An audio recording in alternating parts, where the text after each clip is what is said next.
sky over Varos always looked like a bruise, a permanent twilight of purple and coagulated red that suggested the atmosphere itself had taken a beating and never quite recovered. To Cade, it was just the color of Tuesday, or whatever day the coalition of 9 species said it was on the standard galactic calendar. He adjusted the polarization on his flight goggles, fighting the glare off the floating basalt fields that drifted like jagged islands in the sky above the canyon floor.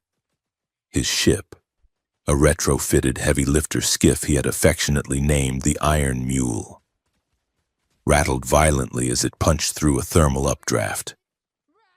The hull groaned, a symphony of stressed metal and failing welds that Cade knew by heart.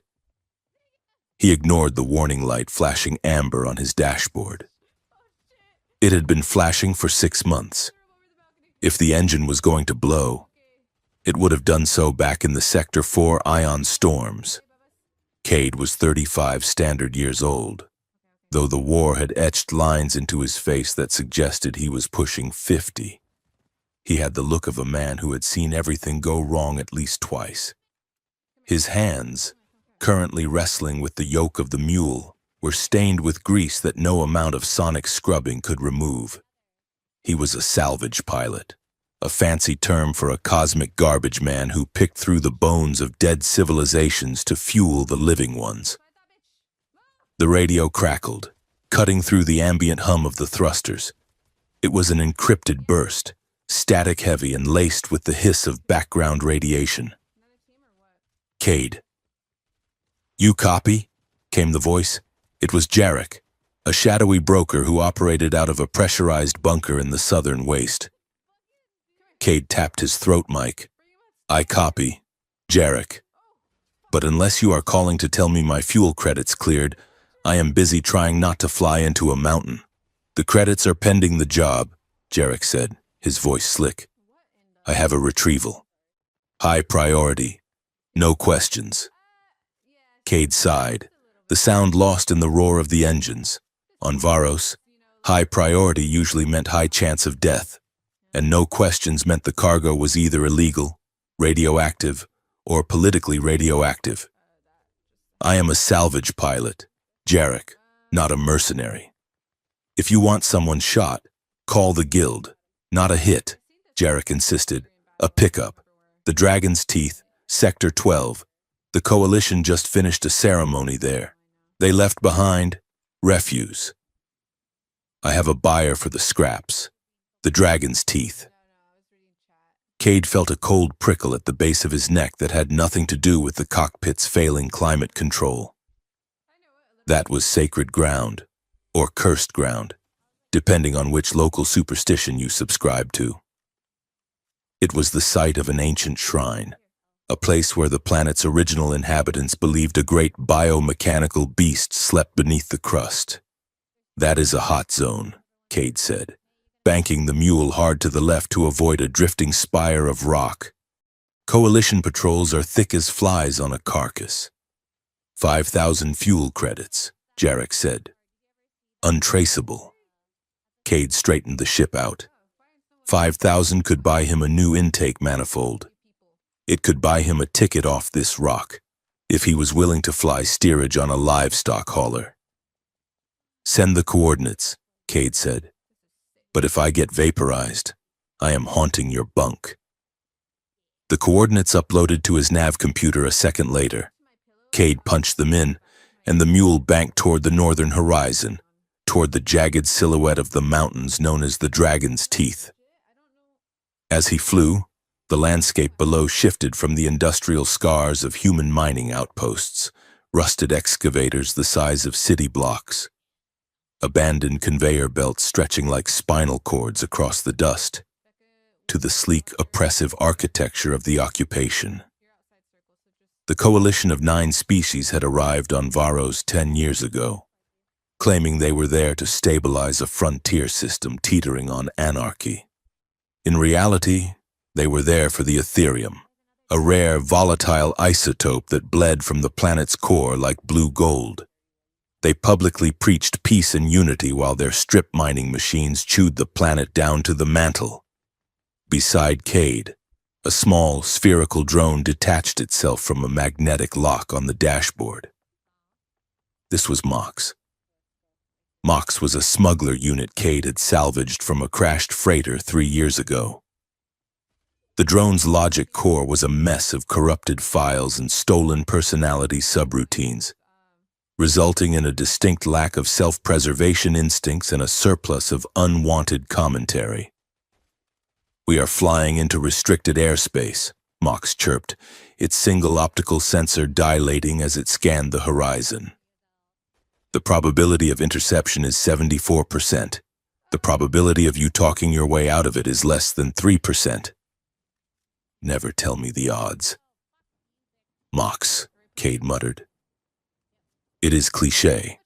It is statistically significant," Mox corrected. "I detect a coalition dropship leaving the target vector. Heavy cruiser class. They are bugging out." "Good," Cade said. "That means the show is over. We just grab the trash and go." But as the iron mule crested the final ridge of the dragon's teeth, Cade realized this was not a simple trash pickup. Below them, nestled in a natural amphitheater of black volcanic glass, stood the shrine. It was a massive structure, older than humanity's presence in this sector, built from a dark, iridescent metal that seemed to absorb the light. Towering statues of winged, serpentine beasts lined the approach, their stone eyes fixed on a central dais. Cade killed the main thrusters and switched to the repulsor coils, letting the mule drift silently down into the shadows of a cliff face, a kilometer out from the shrine. He grabbed a pair of digital macro binoculars from under his seat and scanned the area.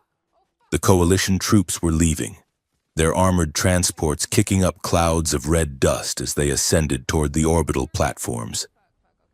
But they had left something behind. On the central dais, surrounded by scorched banners and piles of burnt offerings, a figure lay motionless. Cade zoomed in, the lenses whining softly as they focused. It was a woman, or rather, a female of the Vey lineage, the high caste nobility of the local alien population. She was tall, her skin a pale, luminous violet that contrasted sharply with the dark stone slab beneath her. She was dressed in ceremonial armor made of white bio-silk and articulated silver plating, intricate and impractical for anything other than a state funeral. Cade felt his breath hitch. He knew that face. Everyone on Varos knew that face, even if they had only seen it on wanted posters or whispered about it in back-alley cantinas. Lyra Vey. The rumors said she was the last of the pure bloodlines, the only one who dared to speak out against the Coalition's strip mining treaties. They said she had dragon blood in her veins, that she could speak to the ancient machines that slumbered beneath the earth, and now she was dead. Cade lowered the binoculars. The silence in the cockpit was heavy.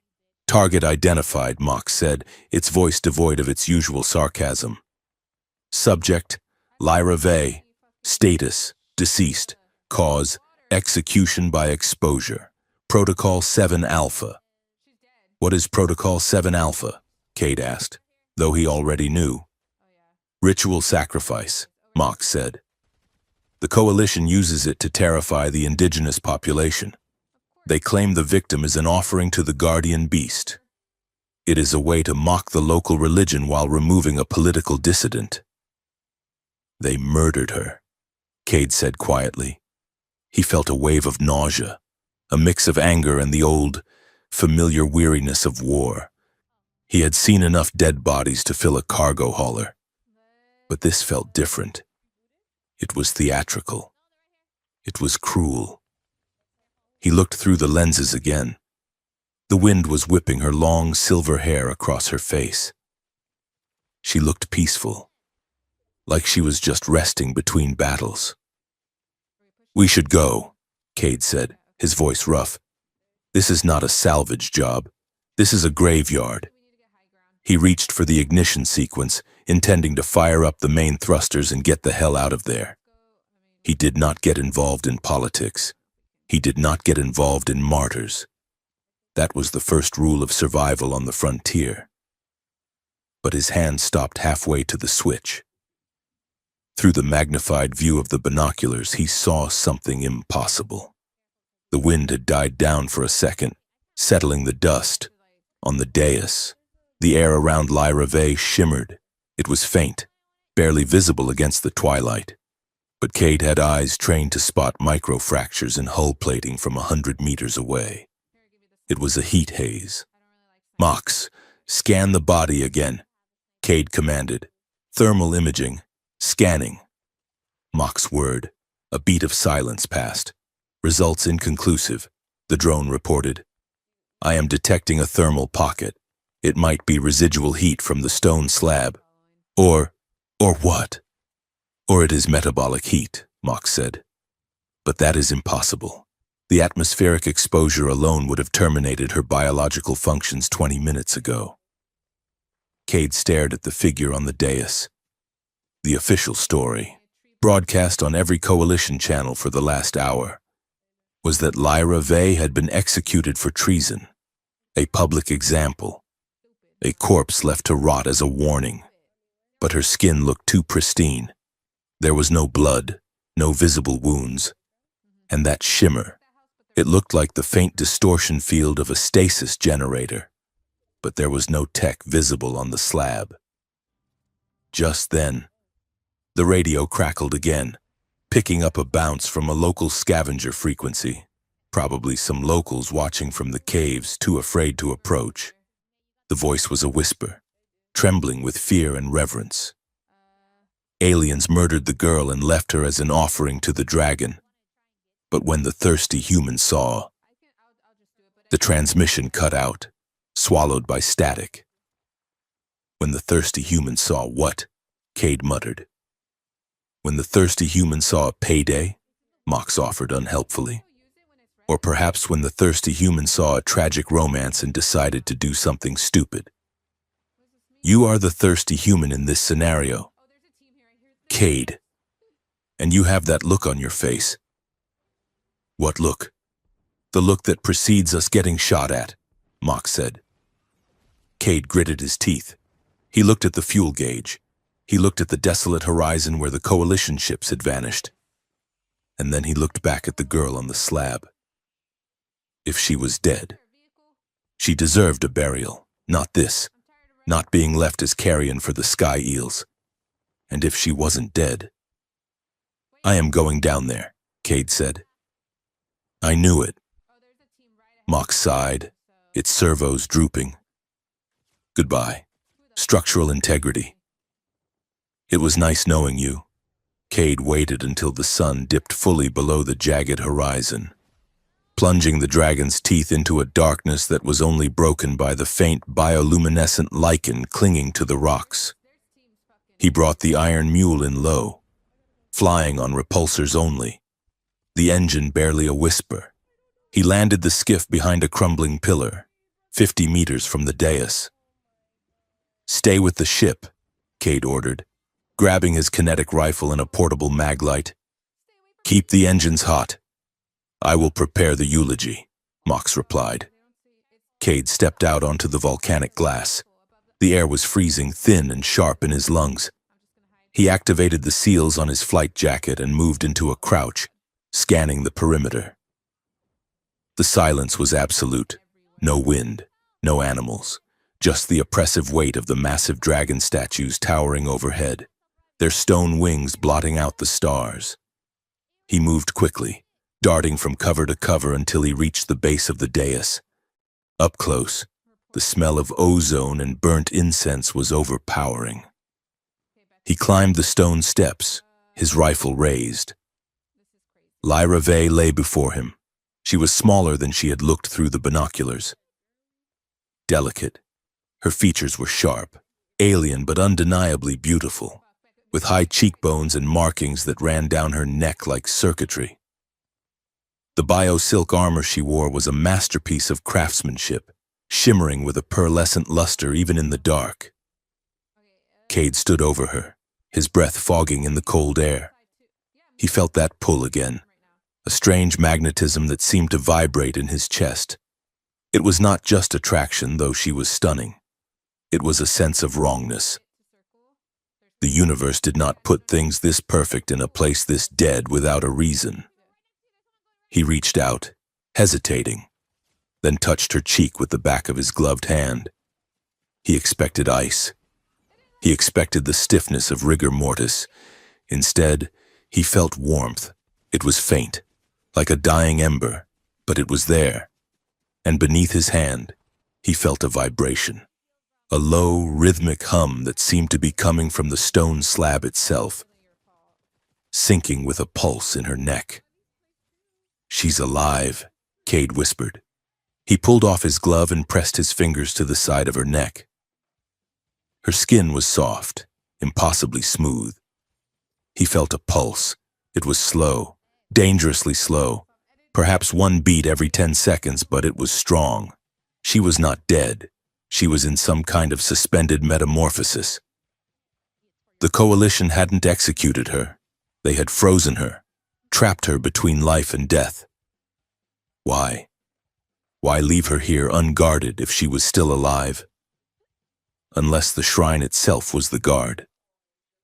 As soon as that thought crossed his mind, a deep, resonant thrum shook the ground beneath his feet.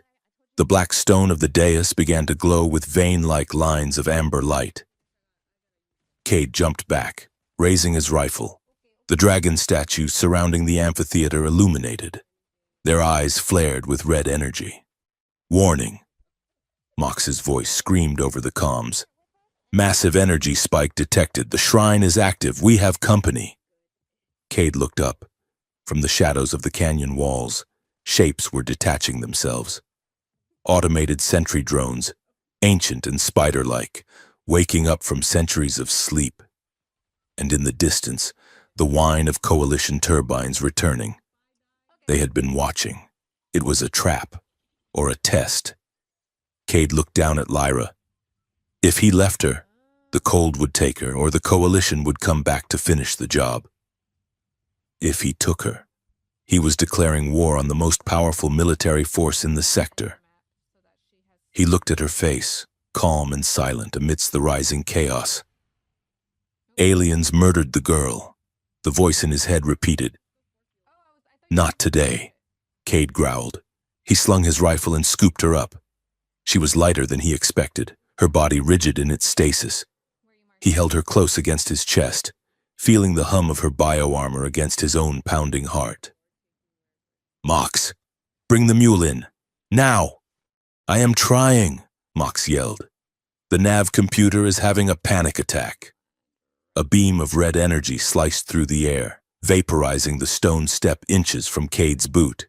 He sprinted down the dais, sliding across the glass floor as more beams crisscrossed the night. The iron mule roared over the lip of the canyon, its cargo ramp dropping open like a jaw. Cade didn't wait for it to land. He ran toward the moving ship, the ancient spider drone skittering behind him with terrifying speed. He leaped, his boots clanging onto the metal ramp. He slid inside, cradling Lyra to protect her head, and slammed his fist into the ramp override. "Go! Punch it!" The mule lurched upward, its engine screaming in protest as Mox threw full power to the thrusters. A blast hit the rear shields, shaking the ship violently, but they were airborne. Cade scrambled up the tilted deck, dragging Lyra into the cargo hold. He strapped her onto the medical gurney bolted to the wall, his hands shaking. He checked her pulse again. Still there. Still slow. The ship broke the atmosphere, leaving the shrine and the angry red lights behind. Cade slumped against the bulkhead, sliding down until he hit the floor. He gasped for air, adrenaline crashing out of his system. "We are clear," Mox announced, its voice jittery. "But I have marked 7 hull breaches, and we are now the most wanted fugitives in the hemisphere. Congratulations." Cade looked at the woman on the gurney. The amber light of the cargo hold washed over her, making the bioluminescent markings on her skin glow softly. She looked like a sleeping princess from one of the old Earth fairy tales his grandmother used to tell. Except the dragon here was real, and the prince was a broke salvage pilot with a bad attitude. He didn't know why he had done it. It went against every rule he had written for himself since the war ended, and it was stupid, and it was suicidal. But as he watched the slow rise and fall of her chest, Cade realized he didn't care about the rules anymore. He wiped the sweat from his forehead and looked at Mox. "We are not taking her to the broker," Cade said. "Obviously," Mox said. "Jarek would sell her for part." "So, what is the plan? Genius?" Cade stood up, steadying himself as the ship hit turbulence. He looked at Lyra Vey, really looked at her, and made a vow to the empty air. "I don't know yet," Cade said. "But I am not going to let them turn her into a symbol of fear." He walked to the cockpit to take the controls. The thirsty human had seen her, and he had refused to believe she was truly gone. Now, he just had to keep them both alive long enough to figure out why. The air in the derelict infirmary tasted of copper and stale, recirculated oxygen. It was a forgotten pocket of the deep rust, a labyrinth of collapsed mining tunnels 3 kilometers beneath the surface of Varos. The walls were lined with water-stained plasteel, and the only light came from a flickering surgical lamp that buzzed like an angry insect. Cade stood over the metal slab that served as an operating table, his hands slick with blue medical gel. He was sweating, his breath hitching in the silence of the underground. The woman, Lyra Vey, lay before him, stripped of her ceremonial outer armor but still clad in a bodysuit of shimmering bio-weave that seemed fused to her skin. "Hold the light steady, Mox," Cade muttered, his voice tight. "I am a smuggler drone, not a nursemaid," Mox grumbled, hovering near Cade's shoulder. Its optical sensor whirred, adjusting the focus of the beam. "Also, this gel costs 400 credits a canister. You are effectively marinating her in liquid money. If she dies..." "The money doesn't matter," Cade snapped. He squeezed more of the viscous blue substance onto his gloved fingers and pressed them against the strange, geometric bruising on Lyra's ribs.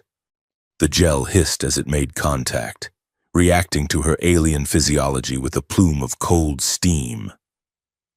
Cade had seen plenty of injuries in the war: shrapnel tears, plasma burns, vacuum exposure. But this was different. Her body wasn't damaged. It was rewriting itself. The biometal lace he had noticed earlier was shifting beneath her skin, migrating like a colony of microscopic ants. Her temperature was fluctuating wildly, swinging from fever-hot to void-cold in the span of seconds. He had to stabilize her core temperature before the metamorphosis, whatever it was, burned her out from the inside. As he worked, he found himself staring at her face. Even in this grime-streaked dungeon, under the harsh glare of a failing lamp, she possessed a terrifying kind of beauty.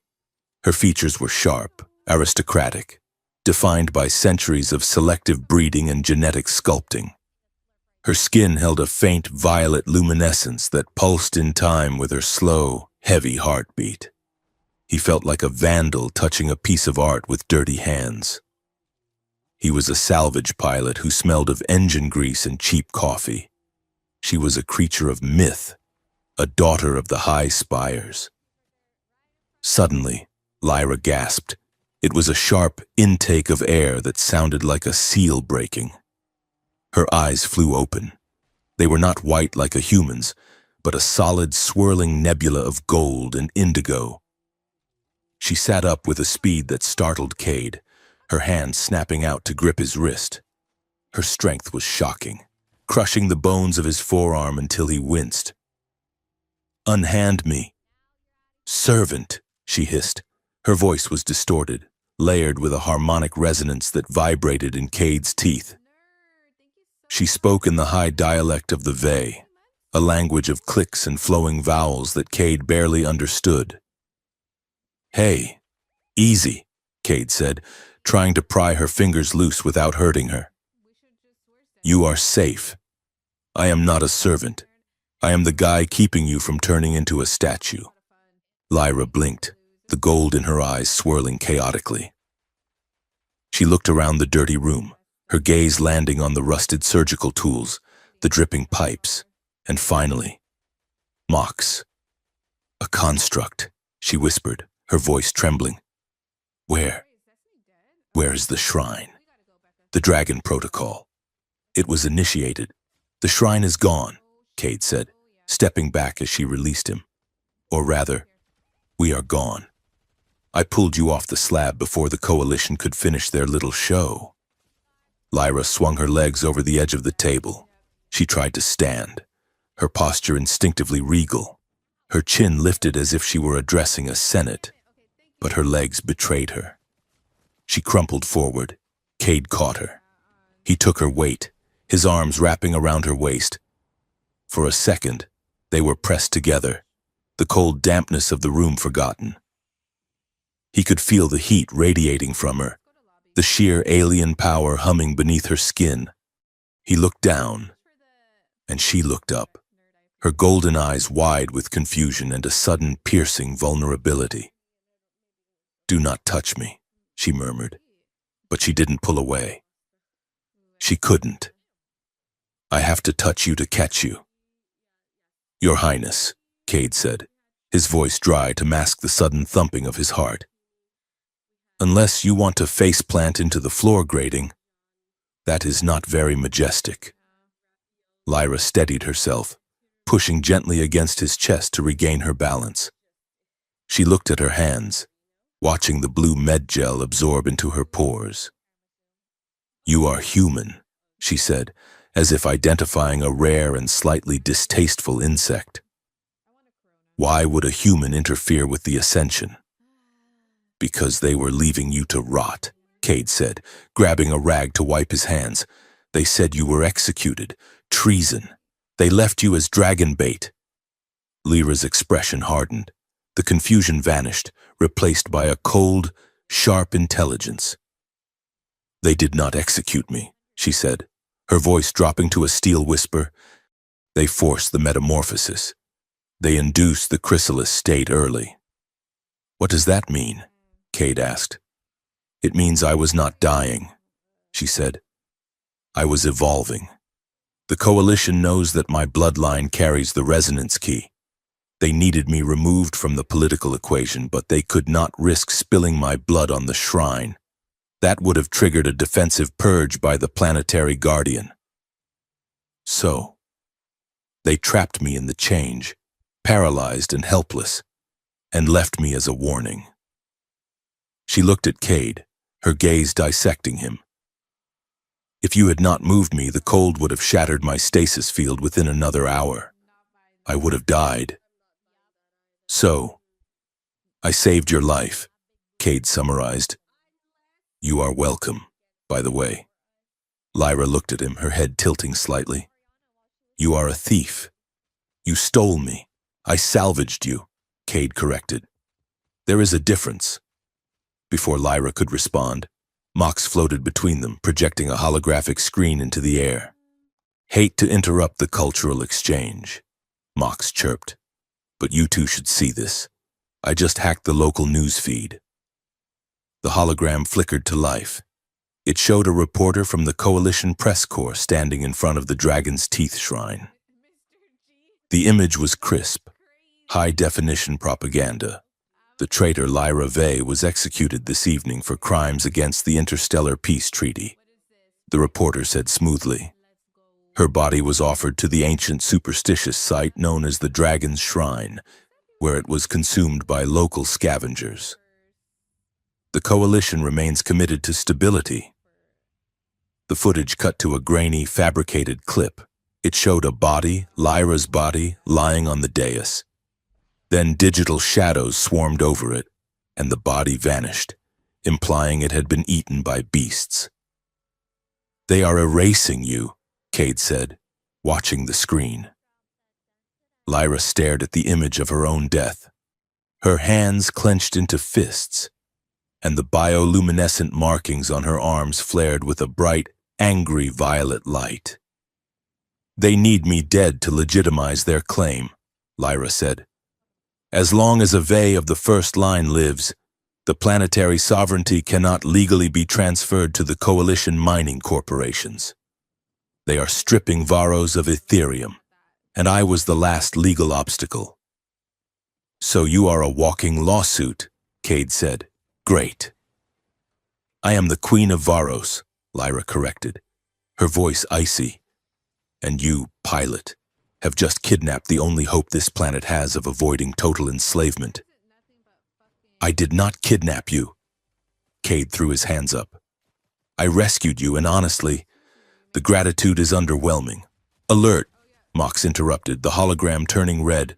Passive sensors just spiked. "We have a localized energy signature incoming. Fast." Cade froze. "How fast?" "Supersonic," Mox said. "Hunter-seeker drones, and a dropship. They tracked the isotope decay from the Iron Mule's engine." Cade cursed and grabbed his kinetic rifle from the bench. He tossed a heavy thermal cloak at Lyra. "Put this on. We have to move." Lyra looked at the dirty, oil-stained cloak with disdain. "Is this necessary? Unless you want to glow in the dark and get shot by a sniper?"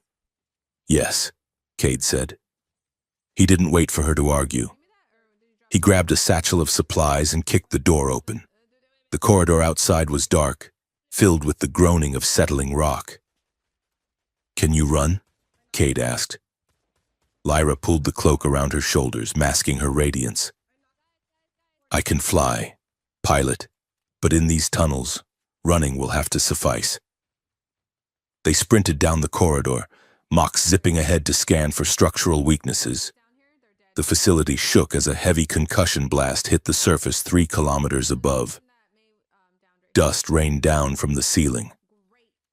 "They found us," Cade yelled over the rumble. "To the magma vents!" The chase was a blur of shadows and noise. They navigated the twisted intestines of the mine, scrambling over collapsed gantries and sliding down rusted chutes. Cade led the way, his rifle shouldered, checking corners with the efficiency of a soldier who remembered his training. Lyra followed, her movements fluid and silent. Despite her weakened state, they burst into a massive cylindrical chamber. It was a vertical shaft, hundreds of meters wide, with a catwalk spiraling down into a red abyss. Far below, molten rock churned, casting a hellish updraft of heat and sulfur. "This is the only way to the lower transport tubes," Cade shouted, the heat hitting him like a physical blow. As they started down the catwalk, the air above them shrieked. 2 sleek black drones dropped from the shadows of the ceiling. They were coalition hunter-killers, armed with plasma repeaters. "Down!" Cade tackled Lyra, driving her into the rusted grating of the catwalk, just as a volley of blue plasma seared the air where their heads had been. Cade rolled onto his back and fired 3 bursts. The rifle barked, the rounds sparking off the armored shielding of the lead drone. It didn't even slow down. "My weapon is useless against that armor," Cade yelled. The drone swooped for another pass. Cade braced himself, preparing to cover Lyra with his own body. But Lyra moved first. She shrugged off the thermal cloak, revealing the bio-armor beneath. She raised her hands, and from the wrist mounts of her suit, 2 filaments of coherent light shot out. They looked like whips made of starlight, energy thread blades, thin enough to cut on a molecular level. With a dancer's grace, she spun, the filaments extended, humming with a lethal pitch. As the first drone dived, she lashed out. The thread sliced through the drone's wing strut and engine block effortlessly. The machine sheared in half, exploding in a ball of fire that tumbled down into the magma. The second drone banked hard, trying to adjust, but Lyra was already moving. She leaped from the catwalk, clearing a 10-meter gap to a support beam, and swung the energy whip. It wrapped around the drone's sensor array. She yanked it down, smashing it into the canyon wall. She landed back on the catwalk, breathing hard, the energy threads retracting into her gauntlets with a hiss. Cade stared at her, his mouth slightly open. "I thought you were a diplomat," he said. "I am," Lyra said, smoothing her hair, "but diplomacy has failed." She offered him a hand to pull him up. Cade took it. Her grip was firm, her skin warm. He looked at her with a new respect, and something else, fear. She wasn't just a victim. She was a weapon. "We need to keep moving," she said, her eyes scanning the shaft. "There will be more." They descended into the depths, leaving the burning wreckage behind. Hours later, they emerged into a natural cavern system far below the mining complex. The air here was cool and smelled of ozone.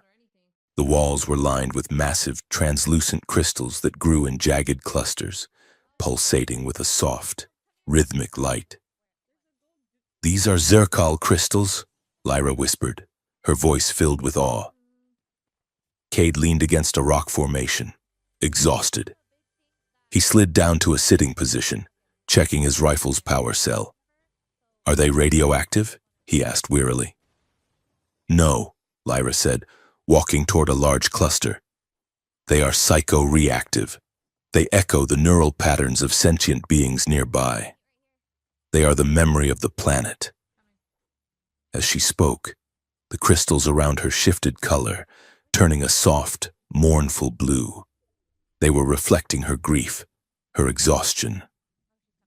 Cade watched her.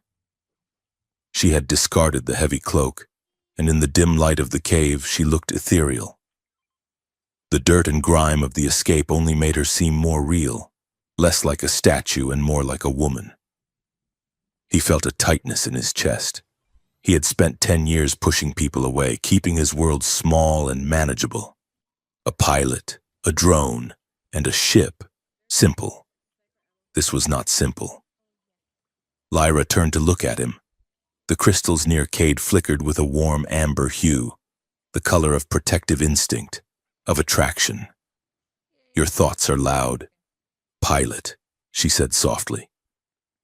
Cade looked away, embarrassed. "I'm just thinking about how much trouble we are in." "You are thinking about me," Lyra said. She walked over to him and sat down on the cavern floor, not too close, but close enough that he could feel the static charge of her bio-armor. "You saved me," she said. "Why? You do not know me. You know only the myth." "I don't like bullies," Cade said, shrugging. "And I don't like waste. Leaving you there. It was wrong." Lyra studied his face. Her eyes were deep pools of gold. She reached out, her fingers hovering inches from his jawline. The crystals around them flared brighter, a mix of her blue and his amber swirling together into a violet twilight. It was an intimate moment, heavy with the adrenaline of survival. Cade looked at her lips. He wanted to kiss her. The pull was magnetic, undeniable. He leaned in, just an inch. Lyra leaned in too, her breath hitching. But then she pulled back, her hand dropping to her lap. The crystals dimmed instantly. "We cannot," she whispered. "Why?" Cade asked, his voice rough. "Because of what I am becoming," she said. "The metamorphosis is not finished, Cade. It has only paused. If I interface with you now, the resonance could kill you or bind you to me in ways you do not understand." Cade let out a breath he didn't know he was holding. "Right. The dragon thing. It is not just biology," Lyra said, looking at the crystals. "It is duty. I chose this path, years ago. I rejected the violent revolution my brother wanted. I chose reform. I chose to try to unite the clans and the human settlers peacefully. That is why the coalition fears me. They can fight an army. They cannot fight an idea. And now the idea is on the run," Cade said. Lyra nodded. "But I am alive, thanks to you." She looked at him with a fierce determination. I need to prove I am alive. Cade, I need to prove the execution was a lie. If the people of Varos see that the coalition lied about my death, the fragile trust in the occupation will shatter. Mox floated over from a nearby tunnel, its sensors spinning. If you want to prove you are alive, we need a signal, Mox said. The coalition has locked down the planetary net, but there is a back door. Where? Cade asked. Karth Helix, Mox said. The Sky Market. It is crawling with pirates, spies, and data brokers. If anyone can get a signal out, it is there. Cade looked at Lyra. Karth Helix is a death trap. It is a floating city of criminals. Lyra stood up, the crystals flaring with a resolute white light. Then we will fit right in, she said. Cade stood up beside her. He looked at the alien queen, then at his rusty drone, then at his own scarred hands. All right, Cade said, to the Sky Market. But if we get eaten by a sky eel, I am going to say I told you so. Lyra smiled, a small, genuine smile that transformed her face. Agreed. Pilot. They walked together toward the dark tunnel leading out of the crystal cave, the light of their shared thoughts fading behind them, leaving only the promise of the storm to come. The storm clouds surrounding Karth Helix were not just weather. They were a security feature. The city was a sprawling, chaotic accretion of neon-lit spires, salvaged starship hulls, and ancient docking rings, all suspended in the upper atmosphere of Varos by massive, groaning anti-gravity turbines. It looked like a glittering junkyard caught in the eye of a permanent hurricane. Cade fought the controls of the Iron Mule, wrestling the skiff through a sheer wall of rain that hammered against the cockpit glass like shrapnel. This is a terrible idea. Cade shouted over the roar of the wind. We are flying into a lightning storm in a ship held together by duct tape and prayers. It is the only place with a connection to the deep net, Lyra replied calmly from the co-pilot seat. Her bioluminescent markings were dimmed, hidden beneath a heavy, grease-stained mechanic's poncho. And the turbulence scrambles coalition scanners. It scrambles my stomach too, Cade muttered. Mox, the spherical drone, floated between them, projecting a holographic map of the city's underbelly. Approach vector calculated, Mox chirped. Docking Bay 99. It is technically a waste disposal chute, but it has a walkway. Also, I have established our cover identities. Please tell me I am not a moisture farmer again, Cade said. Worse, Mox said. We are spice traders. High-end aromatics from the Nebula Rim. You are Captain Dash Rendar, a flamboyant merchant with more credits than sense. Lyra is your silent, exotic bodyguard. Silent? Lyra raised an eyebrow. It plays to your strengths, Mox said. You have a tendency to sound like a royal proclamation when you order lunch. Just glare at people. It is very intimidating. They slammed onto the landing pad with a bone-jarring thud. Cade killed the engines, and the silence that followed was filled with the distant, electric hum of the city. Cade threw on a gaudy, velvet-lined coat he had found in the back of the cargo hold, remnants of a previous, equally ill-advised smuggling job. He looked at Lyra. She stood tall, the mechanic's poncho unable to hide the natural grace of her posture. Try to look less regal, Cade suggested. Slouch a little. Spit on the floor. Lyra looked at him with golden eyes that could melt steel. I do not spit, pilot. Right. Just the glaring, then. They stepped out into the neon-drenched humidity of Karth Helix. The air smelled of ozone, frying noodles, and exhaust fumes. The market was a sensory overload. Holographic advertisements for illegal cybernetics flashed in 6 languages, while vendors hawked everything from recycled water to stolen military hardware. Their destination was the Obsidian Spire, a sleek black tower that pierced the center of the market like a needle. It housed the local coalition data hub, disguised as a trade federation bank. The plan was simple.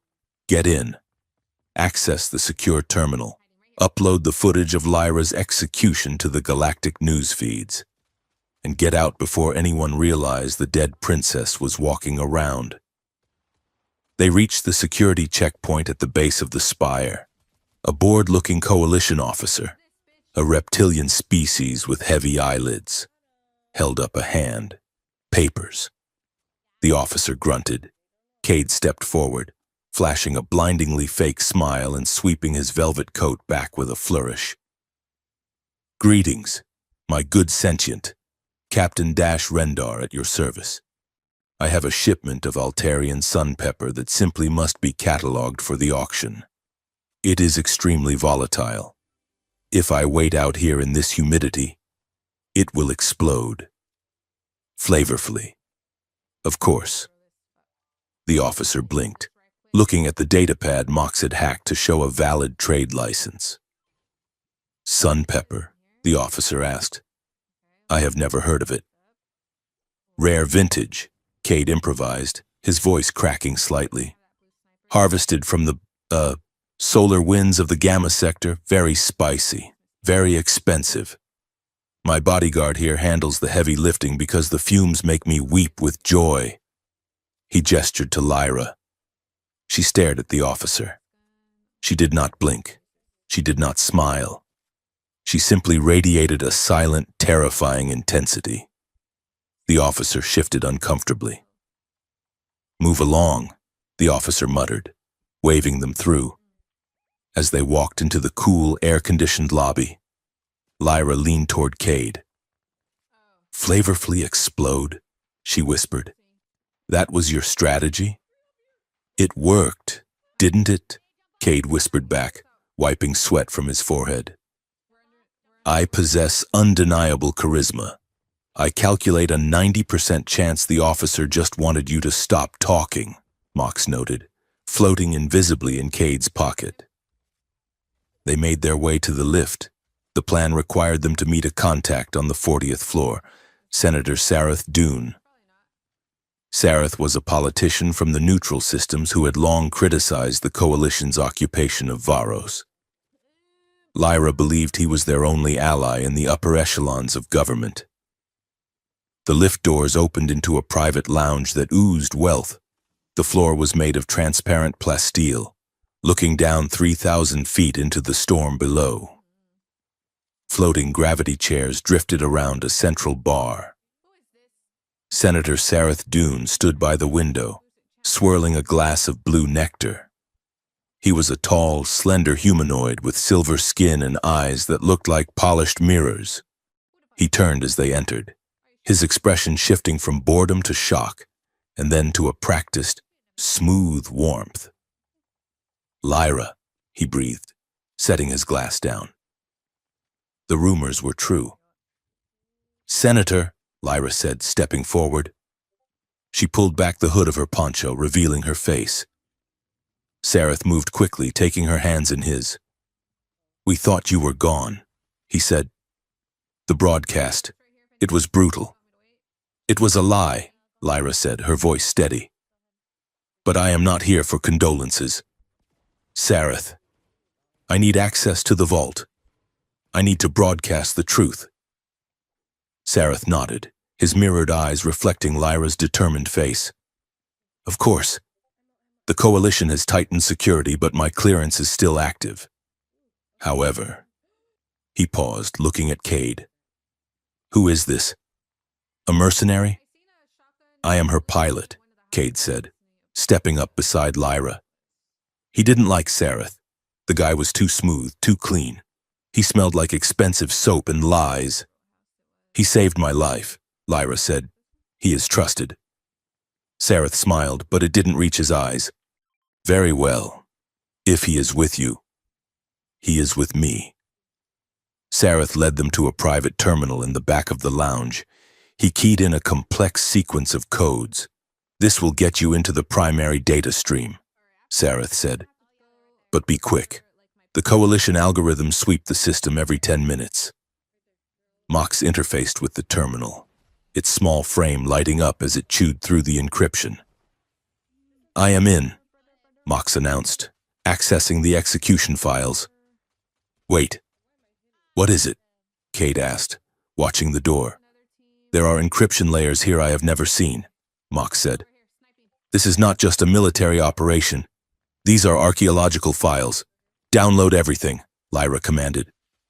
As the data streamed into Mox's memory core, images flashed on the screen. Not just the fake execution, but blueprints, geological scans of Varos, and something else, a massive dormant structure buried beneath the planet's crust. It wasn't a biological organism. It is a machine, Cade whispered, staring at the schematic. The dragon. It is not an animal. The screen displayed a wireframe model of a planet-sized construct, a web of biomechanical neurons stretching through the planet's mantle like a nervous system. It is a guardian intelligence, Mox said, processing the data, built by the precursors, Class 4 artificial superintelligence, designed to judge civilizations based on their ethical development. Lyra's face paled. The myths said the dragon would wake to judge the wicked. We thought it was a metaphor. It is not a metaphor, Mox said. It is a kill switch. The files scrolled faster. Look at this. Cade pointed. The coalition isn't trying to suppress it. They are trying to wake it up. Mox highlighted a document. Project Awakening. Objective. Trigger a localized defense response to justify sector-wide martial law. They want to provoke the Guardian, Lyra realized, horror dawning in her voice. If they wake it aggressively, it will identify the local population as a threat. It will purge the surface of Varos, and the coalition will swoop in, blame the rebels for waking the monster, and glass the planet to save the sector. Cade finished. Then they strip-mine the ashes. We need to leave, Lyra said. We need to warn the enclaves. Sareth, who had been watching them silently, stepped forward. You cannot warn them. Lyra, it is too late. Cade's hand dropped to the blaster hidden under his coat. What do you mean, Senator? Cade asked, his voice low. Sareth sighed, a sound of genuine regret. The coalition offered me the governorship of the Varos sector, Sareth said, a peaceful transition, stability, but only if the radical elements, the royal line, were removed. You sold us out, Cade said. I bought peace, Sareth corrected. The lift doors dinged open. 4 heavily armored coalition commandos stepped out, weapons raised. Secure them, Sareth ordered, turning his back. Cade didn't hesitate. He kicked the heavy gravity chair toward the commandos and grabbed Lyra's arm. Run! He pulled his blaster and fired blindly over his shoulder. The bolt hit the transparent floor, shattering a pane of plasteel. The wind from the storm outside screamed into the room, creating a vacuum funnel. The commandos stumbled. Cade and Lyra sprinted not for the lift, but for the broken window. Trust me, Cade yelled. He tackled Lyra, and they plunged out of the skyscraper, falling into the howling abyss of the storm. For 3 seconds, they were in freefall. The wind tore at their clothes, and the neon lights of the city blurred into streaks of color. Then Cade slapped the activator on his belt. The emergency grav chute popped open, jerking them upward with a force that knocked the wind out of them. It wasn't a graceful flight. It was a controlled crash. They slammed onto a lower maintenance walkway, rolling across the wet metal grating. Cade groaned, checking his ribs. Mox, you still with us? I am traumatized. Mox's voice came from his pocket. But functional. Lyra was already standing. She looked up at the obsidian spire. He betrayed us, she said. Her voice wasn't angry, it was hollow. She had lost her last hope for a political solution. We have the data, Cade said, getting to his feet. We have the proof. Now we just need to stay alive long enough to use it. They moved deeper into the Undercity, seeking shelter. They found a safe house in a decommissioned atmospheric processing station. It was a rusted metal box hanging from a suspension cable, swaying gently in the wind. Inside, it was dry and quiet, the roar of the storm muffled to a dull thrum. Cade secured the door while Mox went into sleep mode to process the massive data haul. Lyra sat on a crate in the corner, staring at her hands. The bioluminescent markings on her skin were erratic, flashing in jagged rhythms. She was shivering. Cade approached her slowly. He took off his damp coat and draped it over her shoulders. "He was right," Lyra whispered. "Who?" Cade asked, sitting on the floor across from her. "Sareth. Stability is what my people need. Maybe my existence is just prolonging the war." "Don't do that," Cade said firmly. "Sareth is a politician. He thinks in numbers. You are thinking in lives." Lyra looked up. The gold in her eyes was fractured, swirling with panic. "The Guardian is a machine. Cade, it judges my blood, the metamorphosis. I am not just a queen. I am a key. My neural pattern is designed to interface with it. If the Coalition catches me, they won't kill me. They will use me to turn that key and wipe out everything I love." She hugged herself, the shivering getting worse. "I can feel it. Cade, the proximity to the data, the awakening. My biology is trying to sync with a signal that isn't there yet. It hurts." Cade saw the pain etched on her face. The bio-armor she wore was tightening, reacting to her distress. "What do you need?" Cade asked. "Tell me what to do." "Resonance." She gasped. "My species. When the change overtakes us, we need an anchor, a biofeedback loop to regulate the neural surge." She looked at him, her eyes pleading and terrified. "I need you to breathe with me." Cade moved closer, kneeling between her knees. "Okay. Show me." Lyra took his hands. Her skin was burning hot. She placed his palms against her chest, right over the dual hearts beating frantically beneath the bio-weave. "Close your eyes," she commanded softly. "Do not think. Just feel the rhythm. Match it." Cade closed his eyes. He felt the rapid flutter of her hearts. It was chaotic, like a bird trapped in a cage. He took a deep, slow breath, trying to be the calm in her storm. "Breathe," he whispered. He felt her inhale, a shuddering breath, again. Slowly, the frantic beating under his hands began to slow. He focused entirely on the sensation of her life force, the heat radiating from her, the electric hum of her energy fields. It wasn't sexual, not in the way he had experienced before. This was something deeper, more primal. It was a terrifying intimacy, a dissolving of boundaries. He felt a ghost of her emotions bleed into his mind, a cascade of images, the cold stone of the shrine, the betrayal in Sareth's eyes, the crushing weight of duty, and a sudden fierce flash of him, Cade. Seen through her eyes, he looked rough, scarred, and inexplicably safe. "Open your eyes," Lyra whispered. Cade opened them. Lyra was staring at him, her face inches from his. Her eyes had settled into a deep, steady gold. The erratic flashing of her markings had calmed to a gentle, rhythmic pulse that matched his own breathing. The silence in the room was heavy, charged with a tension that made the air feel thick. "You are stabilizing me," she said, wonder in her voice. "A human. It should not be possible." "Maybe I am just that good," Cade said, his voice husky. He didn't pull his hands away. He didn't want to. Lyra leaned her forehead against his. "I was afraid," she confessed. "Not of dying. I was afraid that I am just a tool, A biological key for a machine god, that my life has no meaning other than this function. You are not a tool, Cade said fiercely. You are Lyra. You are the woman who jumped off a skyscraper rather than surrender. He moved his hand to cup her face, his thumb tracing the line of her cheekbone. I am just a salvage pilot.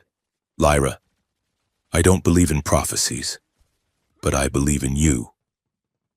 Lyra turned her face into his palm. And I choose you, she whispered, not because of fate, but because you are the only one who sees me, not the crown.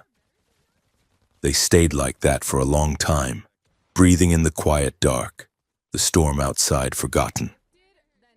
It was a moment of absolute trust, a silent vow made in the space between heartbeats. A sharp beep from Mox shattered the moment. Proximity alert, the drone announced. Waking up, multiple heat signatures. We are surrounded. Cade and Lyra broke apart, the connection severing with almost physical pain. Cade grabbed his blaster. How did they find us? Sareth, Lyra said, her voice hard again. He must have tagged us with the tracker in the lounge. The door to the safe house blew inward with a deafening crash. Stun grenades bounced across the floor. Flashbangs detonated, filling the room with blinding white light and ringing noise. Move, Cade yelled, firing blindly into the smoke. He grabbed Lyra and dragged her toward the rear maintenance hatch. They burst out onto the external gantry, the wind whipping around them. They were on a suspension bridge, a narrow metal walkway stretching between two processing towers. Below them was a drop of 2 miles. Above them, a swarm of drones descended like angry wasps. We have to cross, Cade shouted. They ran. The bridge swayed violently in the wind. Laser fire chewed up the metal grating at their feet. Ahead of them, a figure dropped from a stealth transport onto the bridge, blocking their path. It was an assassin, clad in sleek, shifting camouflage armor. He held a monofilament sword that hummed with a cruel, high-pitched whine. Lyra, get behind me, Cade yelled, raising his blaster. He fired 3 shots. The assassin deflected them with the sword, moving with supernatural speed. The assassin lunged, closing the distance in a heartbeat. Cade braced himself for the impact, but Lyra shoved him aside. No, she screamed. She stepped into the assassin's path. She didn't have a weapon. She raised her arm, the bio-armor flaring. The monofilament sword came down. It sliced through Lyra's bio-weave armor on her shoulder, biting deep into flesh. Lyra cried out, a sound of pure agony, but she didn't fall. She grabbed the blade with her glowing hand, the energy field of her suit struggling to hold the plasma edge back. With a roar of effort, she channeled the energy from her suit into a concussive blast. Release, she commanded. A shockwave of violet energy erupted from her palm. It hit the assassin point blank, blowing him backward off the bridge and into the storm. Lyra crumpled to the grating, clutching her bleeding shoulder. Lyra! Cade scrambled to her, skidding on the wet metal. He gathered her into his arms. Blood, bright, luminous purple blood, was soaking through the fabric of her suit. You idiot! Cade choked out, pressing his hand over the wound. You are supposed to let me be the hero. I am... the queen, she gasped, her teeth gritted against the pain. I protect my people. Cade looked around. The drones were circling back. The door behind them was bursting open with more troops. They were trapped on a swaying bridge in the middle of a hurricane, with no way out. Cade looked at Lyra's pale face. He looked at the drop. Hold on to me, he said. What are you doing? Something stupid, Cade said. He grabbed Mox, who was hovering nervously nearby. Mox, overload your repulsor engine. Now! That will destroy my suspension unit, Mox protested. Do it! Cade wrapped his arms tight around Lyra, burying her face in his chest. On my mark, He waited until the drones dived. Mark! Mox detonated its lower drive unit. The explosion severed the bridge cables. The walkway collapsed. Cade and Lyra fell into the darkness, riding the wreckage of the bridge down into the cloud layer, leaving the coalition hunters staring at an empty abyss. The crash landing had been less of a landing and more of a controlled collision with a sand dune. The wreckage of the bridge and the remains of Mox's suspension unit lay smoking in the orange dust of the Varosian wastes, miles from the nearest settlement. Cade dragged Lyra from the debris, his boots sinking into the scorching sand. She was conscious but pale, the violet blood on her shoulder drying into a dark, crusty lattice against her ruined ceremonial armor. "We have to keep moving," Cade rasped, his throat raw from the dry air. "The retrieval teams will be scanning the grid." They walked for hours under the relentless twin suns until the horizon broke. Rising from the desert floor was a structure that defied logic, a skeleton of immense proportions. The fossilized remains of a leviathan that had swum in these oceans millions of years ago when Varos was a water world. Its ribs curved upward like the arches of a Gothic cathedral, creating a cavernous shelter beneath the bleached bone. This was the rib cage, the hidden sanctuary of the Free Varos movement. As they approached the shadow of the great bones, figures materialized from the dust, clad in rags and scavenged armor, weapons raised. "Identify!" a voice barked. Cade held up his hands. "Just a pilot and a passenger," he shouted. "We need a medic." A tall, scarred woman stepped forward, lowering a kinetic rifle. This was Ryle, the de facto leader of the desert cell.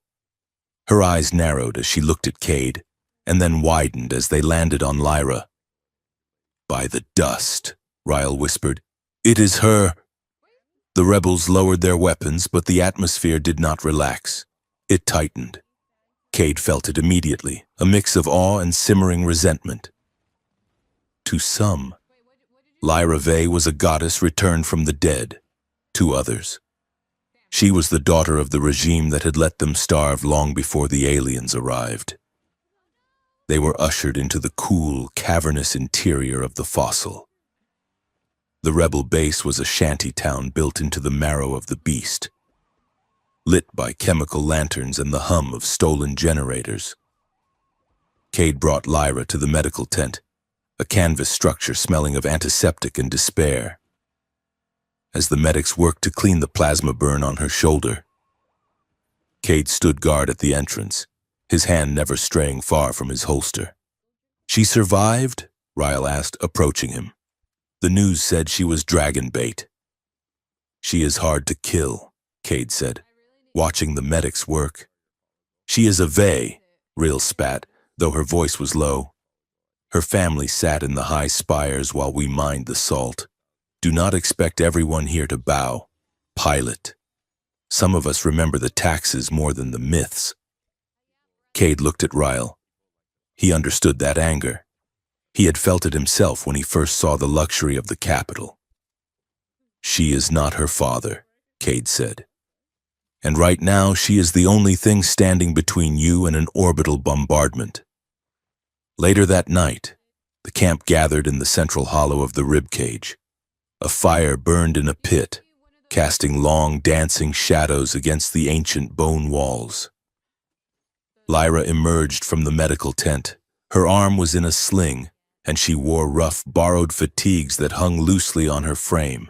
She looked small, stripped of her armor and her silks.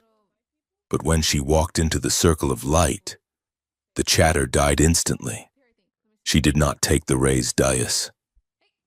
She stood in the dirt, on the same level as the miners and the fighters. "I know what you see when you look at me," Lyra said, her voice clear and projecting without a microphone. "You see the spire. You see the tithes. You see the silence of the nobility while the coalition landed their ships." A murmur went through the crowd. Someone shouted, "Where was the Royal Guard when they burned Sector 4? "They were protecting me," Lyra answered, unflinching. And that was a crime. The silence that followed was stunned. A noble never admitted fault. I cannot undo the choices of my bloodline, Lyra continued. I cannot bring back the dead. But I am not here to rule you, and I am here to bleed with you. The Coalition wants to wake the Guardian not to save us, but to erase us. If we do not fight together, there will be no highborn or lowborn left. There will only be dust. Cade watched her from the shadows of a support pillar. He felt a knot of pride in his chest, followed immediately by a sharp, cold pang of jealousy. She was magnificent. She was a leader of armies. And he? He was just the guy who drove the getaway car. The distance between them felt like a physical chasm. In the caves, she had been a frightened woman needing a hand to hold. Here, she was a symbol. Symbols did not date salvage pilots. A metallic whirring sound interrupted his brooding. Mox floated up beside him, its casing dented and scorched from the explosion at the bridge. Your cortisol levels are spiking, Mox noted. You smell like insecurity and engine grease. Shut up, Mox, Cade muttered. It is a common physiological reaction to social stratification. Mox chirped. You are realizing that she belongs to the planet, and you belong to a dumpster behind a spaceport. I said, shut up. Mox hovered closer, its single eye dimming to a soft blue. You know, Cade, before I was a smuggler unit, I was a medevac coordinator for the Colonial Infantry. Cade looked at the drone, surprised. You never told me that. I do not like to talk about it, Mox said. I was programmed to triage casualties. I had to decide who received the Bacta tanks and who received a morphine overdose. I calculated the survival probability of 3,412 soldiers. The drone bobbed in the air. I learned something in the mud. Cade. Rank does not matter when the shrapnel hits. Everyone bleeds the same color, mostly. And everyone screams for the same things. Their mothers, their gods, or the person who held their hand when the lights went out. Mox rotated to look at Lyra, then back at Cade. She is not screaming for a throne. Pilot. She is looking at you. Cade looked up, across the firelight. Lyra was surrounded by rebel lieutenants, but her eyes were searching the shadows. When they found Cade, her shoulders dropped an inch, a microscopic relaxation that only he could see. The strategy meeting was held in a command bunker dug into the sand beneath the Leviathan's spine. Reel threw a holographic map onto the table. We have intercepted encrypted comms from the Coalition High Command, Reel said. It is worse than we thought. The occupation is not just a military action. It is a corporate buyout. The hologram shifted to display a logo, a stylized predatory bird gripping a planet. Apex Heavy Industries, Cade read. They are a human megacorp, based in the core systems. They are funding the Coalition's entire operation, Ryle explained, in exchange for exclusive rights to the Ethereum deposits. They are keeping the price of fuel low by using slave labor here. So the Coalition are just hired guns, Lyra said, disgust in her voice. And there is more, Reel said, glancing at Lyra with a mix of pity and hesitation. We found a prisoner manifest. The broadcast tower in the northern expanse, they are holding a Vey highborn there. Protocol lists him as a VIP asset. Lyra froze. Who? The manifest says Prince Kalen. Lyra's hand went to her mouth. Kalen. My brother. They told me he was killed in the first bombardment. He is alive, Ryle said. But he is not just a prisoner. They are prepping him for a galaxy-wide broadcast tomorrow at noon. He is going to denounce the rebellion, Cade realized. He is going to validate the Coalition's rule and declare Lyra an imposter. He would never do that, Lyra said fiercely. He will if they have broken him, Reel said gently. Or if they are threatening you. Lyra slammed her hand on the table. Then we go get him. We take that tower. We stop the broadcast. It is a suicide run, Ryle argued. The tower is an orbital tether. It is fortified with anti-air batteries and elite guards. We do not need to fight the whole army, Cade said, stepping forward. He looked at the map. The tower has a maintenance ring for the antenna arrays. It is in the upper atmosphere. If we can insert a small team at the apex, we can cut the feed and hack the signal. And replace it with what? Ryle asked. With the truth, Lyra said. We broadcast the footage from the data vault. We show the galaxy that I am alive, that the execution was faked, and that Apex Industries is funding a genocide. Reel looked at Cade, then at Lyra. She sighed, a sound of heavy resignation. I can give you 5 of my best climbers, and a shuttle. But if you get caught, we deny everything. That is the deal, Cade said. The preparation for the mission was frantic. The rebel shuttle was a repurposed cargo hauler, stripped of safety features to make room for weapons. Cade found Lyra in the small armory, checking the power cell on a borrowed blaster. She looked tired, the strain of the injury and the revelation about her brother weighing on her. He walked in and closed the door, shutting out the noise of the hangar.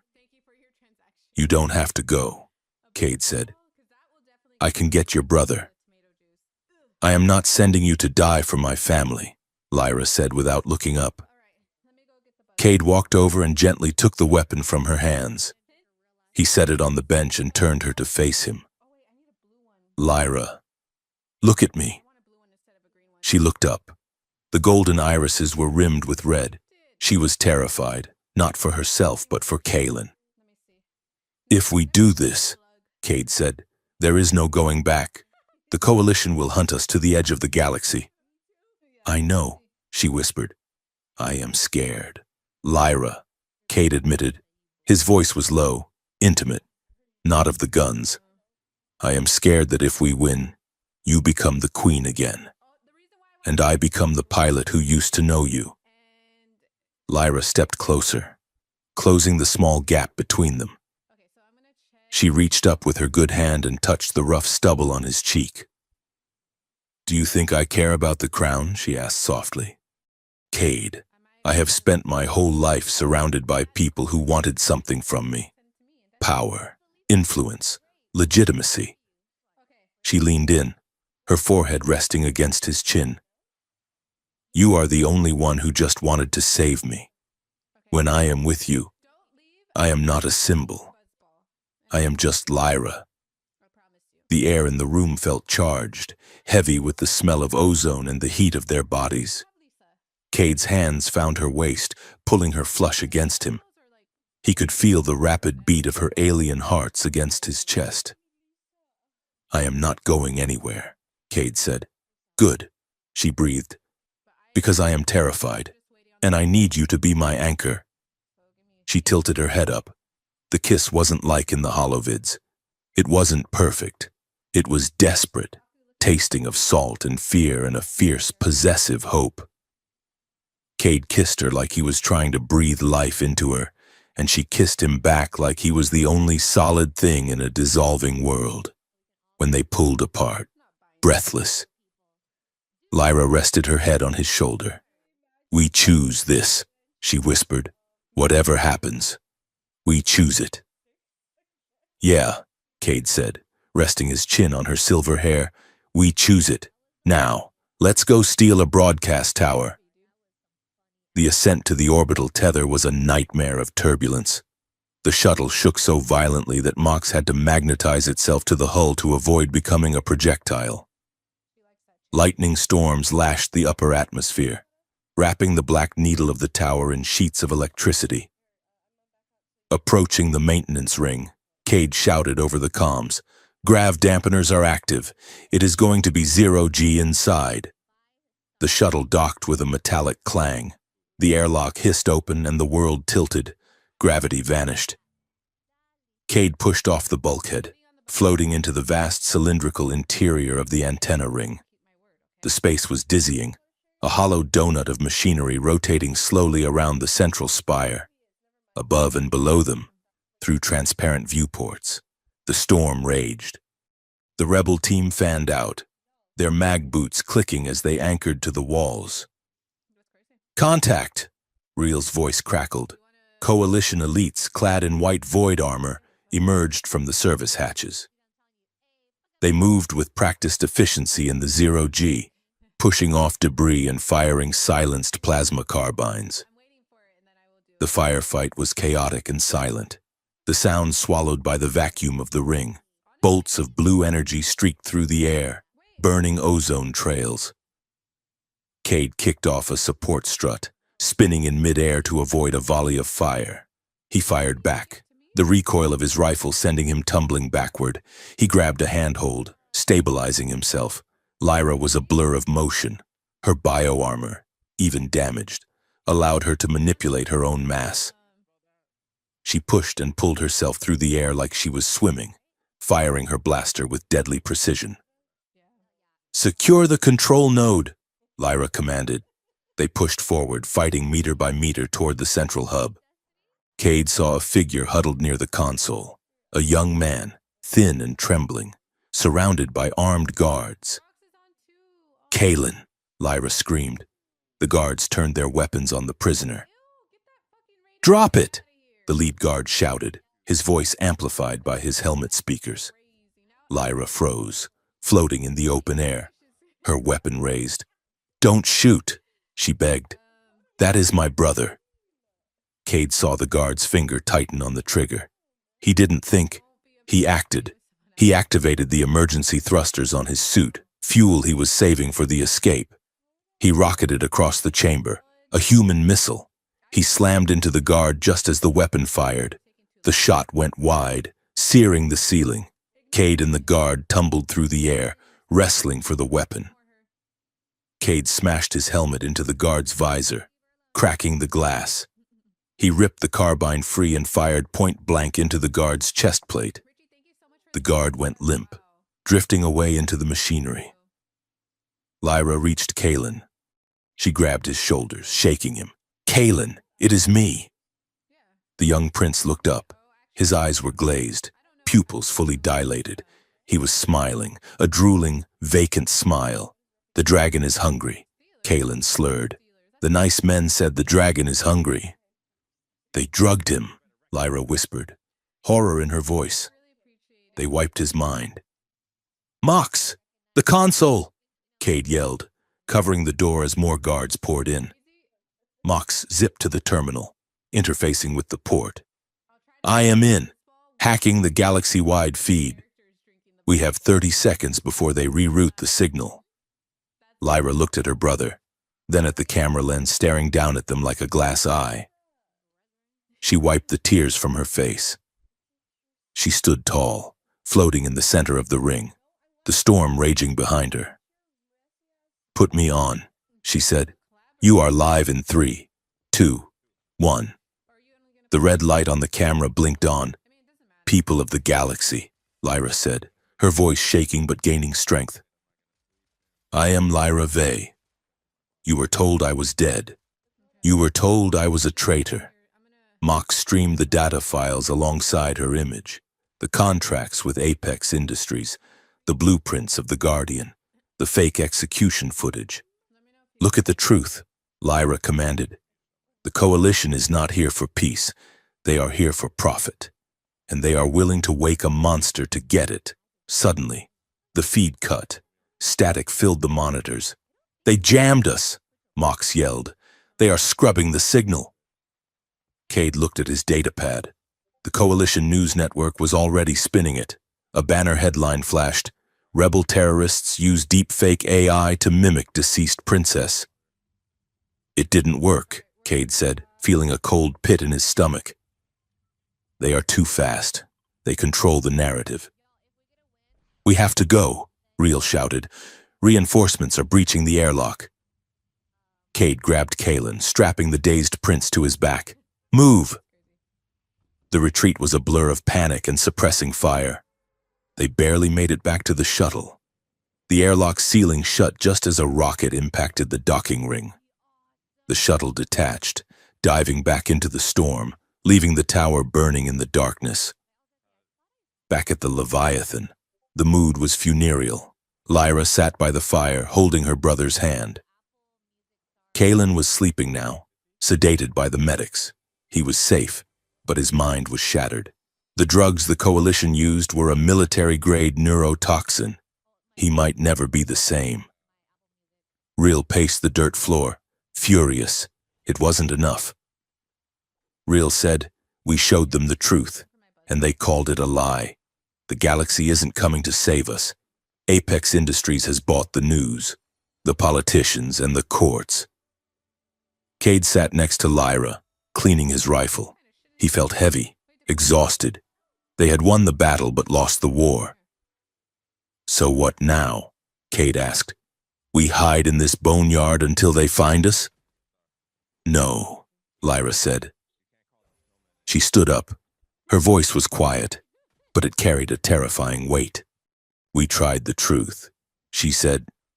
"We tried justice. We tried the laws of the galaxy, and they laughed at us." She looked at the rebel fighters, then at Cade. "If they want a monster," she said, "let us give them one." She turned to Rill. "Prepare the transport when we are going to Oranth, the Shrine City." Rill stopped pacing. "Oranth, that is the heart of the dragon.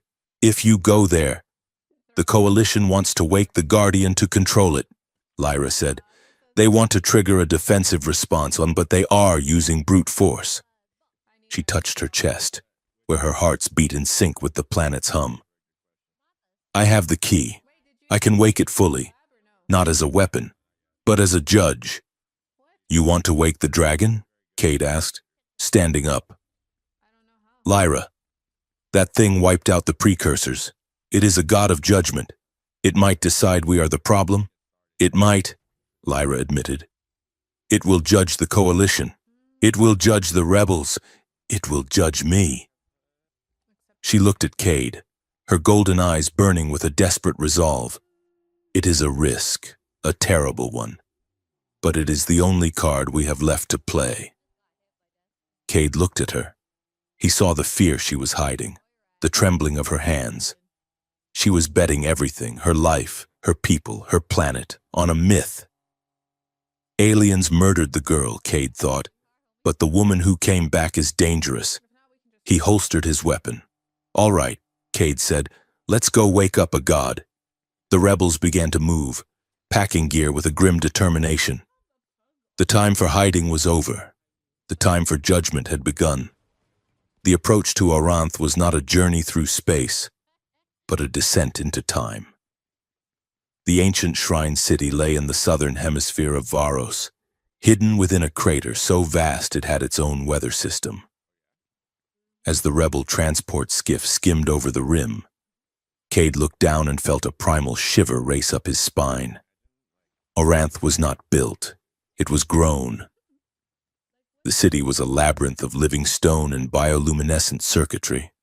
Massive towers of obsidian spiraled upward like twisted roots, pulsing with a faint, rhythmic heartbeat of amber light. Holographic ghosts of the precursor civilization flickered in the streets, loops of data repeating the final moments of a society that had vanished 1,000,000 years ago. It was beautiful, terrifying, and undeniably alive. Cade glanced at Lyra. She was sitting on the floor of the skiff, her legs crossed, her eyes closed. The change in her was undeniable now. The metamorphosis that had begun in the ice of the dragon's teeth was reaching its zenith. The violet markings on her skin had shifted, rearranging themselves into complex, radiant geometries that matched the architectural patterns of the city below. She was glowing, not with a reflection, but with an internal light that made the air around her hum with static. "We are entering the perimeter," Ryle announced from the cockpit. "The city's automated defenses are active, but they are ignoring us." "They recognize her," Cade said. watching the way the tower lights flared as the skiff passed. They know she is home.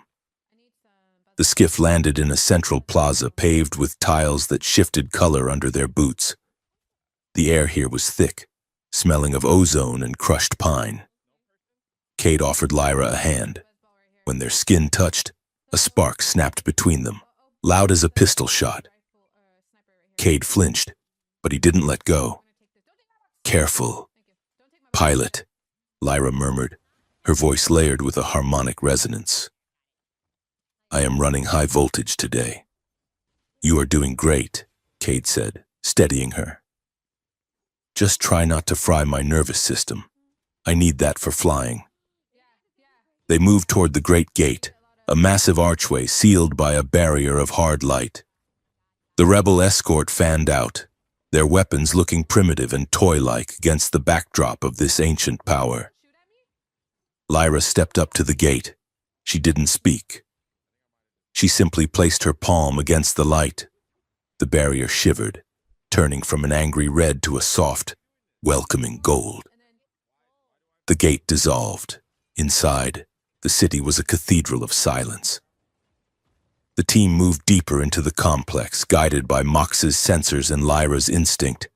They reached a central command node, a circular chamber where the walls were covered in dormant data crystals. Lyra stumbled, her knees buckling. Cade caught her, pulling her against his chest. She was burning up, her body vibrating like an engine redlining. "It is too much," she gasped, clutching his jacket. "The data. It is screaming at me. 1,000,000 years of history all at once. I cannot filter it."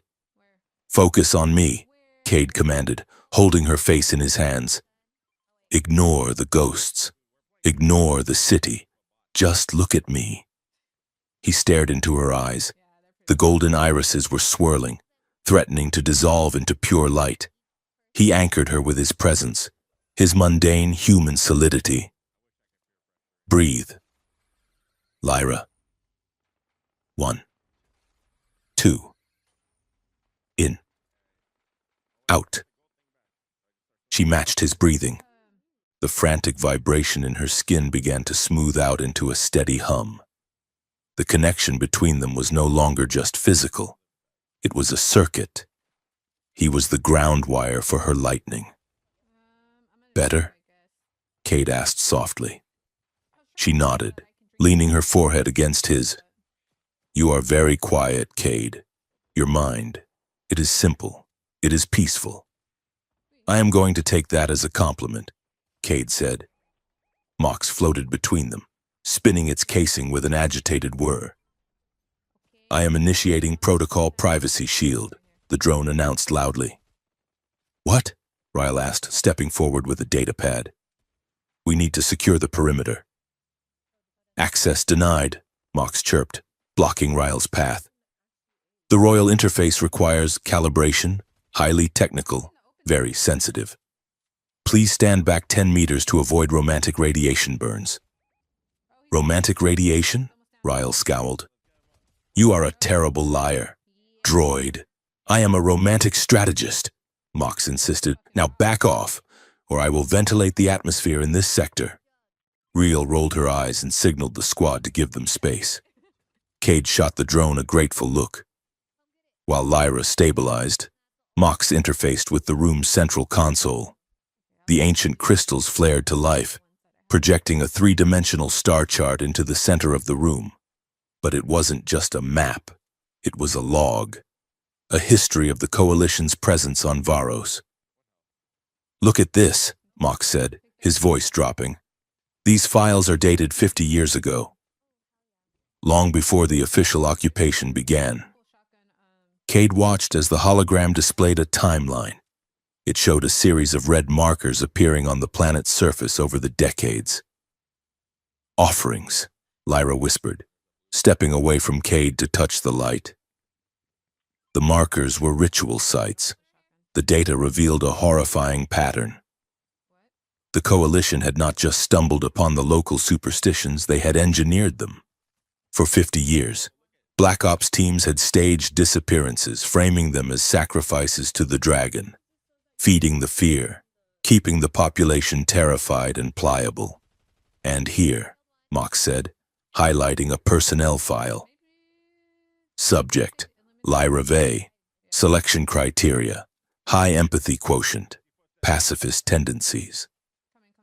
Lyra stared at the words. They didn't want me because I was powerful, she said, her voice trembling. They wanted me because I was weak. They calculated that a compassionate interface would be easier to override than a warrior. They thought my desire for peace would make me hesitate to use the Guardian's full power. She looked at Cade, betrayal etching lines into her face. They weaponized my heart, Cade. They turned my mercy into a tactical vulnerability. That is why we kill them, Ryle said from the doorway. She had been listening. Her face was hard, set in grim lines. Reel stepped into the light. We use the Guardian, Reel said.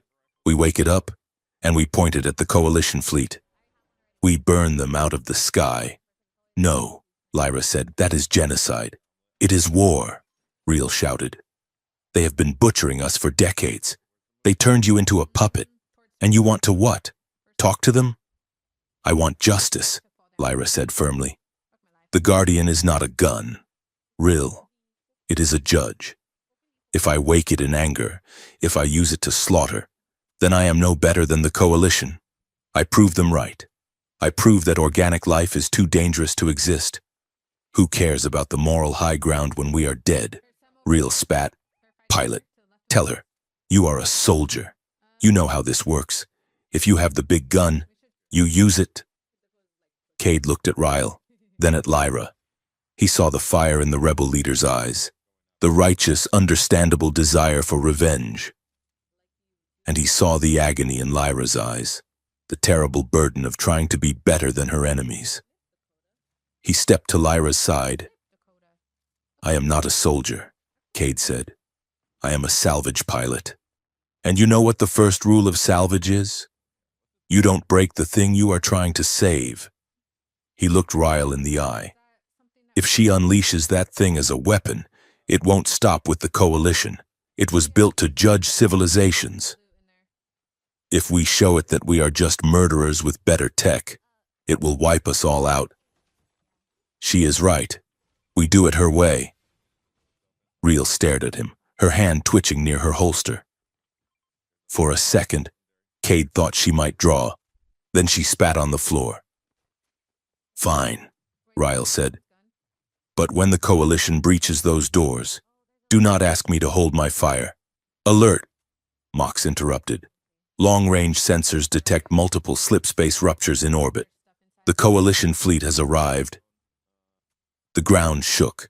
A low, booming impact echoed through the stone of the city. Dust rained from the ceiling. They are bombing the perimeter, Cade said. Lyra turned to the central dais. A column of pure white light was waiting for her. I have to go in, she said. I have to connect to the Guardian. How long? Cade asked. I do not know, Lyra said. Time is different inside the network. Just keep them off me. She stepped toward the light, then paused. She turned back to Cade. If I don't come back, she said, her voice small. You will, Cade said. I still have your fuel credits. I never fly for free.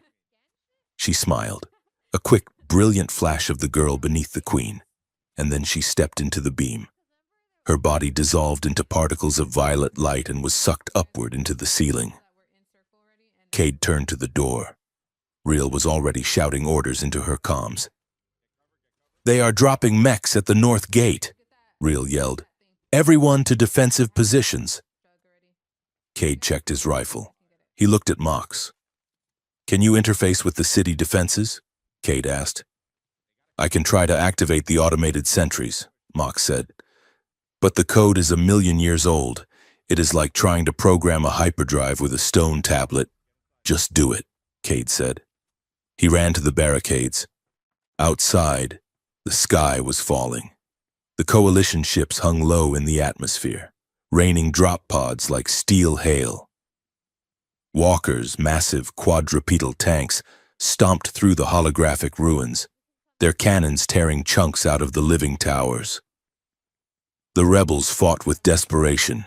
Kinetic rounds pinged uselessly off heavy armor. Explosions rocked the plaza.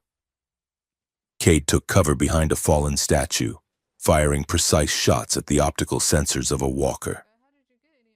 "Aim for the eyes," he shouted to the kid next to him. Inside the light, Lyra was nowhere.